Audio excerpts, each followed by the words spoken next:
Halo 3 is all about the things that we wanted in Halo 1 and 2. The brutes they were added in a little too late, I think.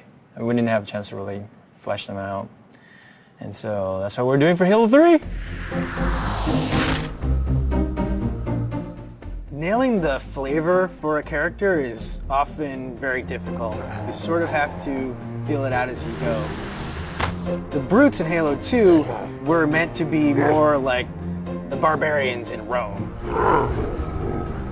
You wanted the brutes to typify that abusive, evil invader. But right from the start, the design of the brutes was not consistent about reinforcing that they are meant to be worthy adversaries for the player. Now that the elites have left the Covenant, it gave us a problem for Halo 3. For the brutes to behave kind of similar to the elites, they have to be totally redone because they're not interesting to fight. He was just a damage sponge. There were no interesting reactions. There wasn't an interesting death. The only tactic the player has is just pump them full of lead until they fall down. It doesn't really turn out to be really good gameplay.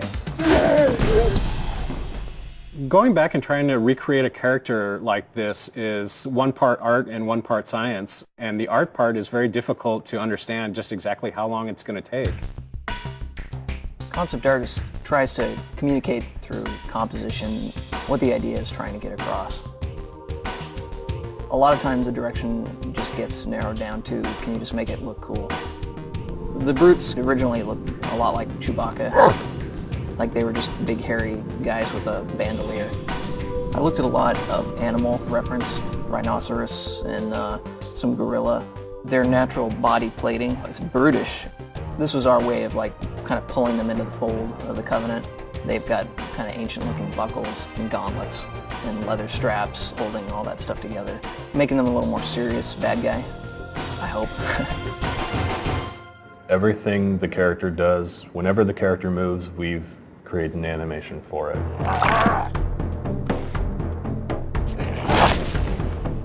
In which way that character moves, that kind of makes him unique. These days now we got our animation reference area upstairs. We just take it upon ourselves to go film us doing each individual motion and then work that into our animation.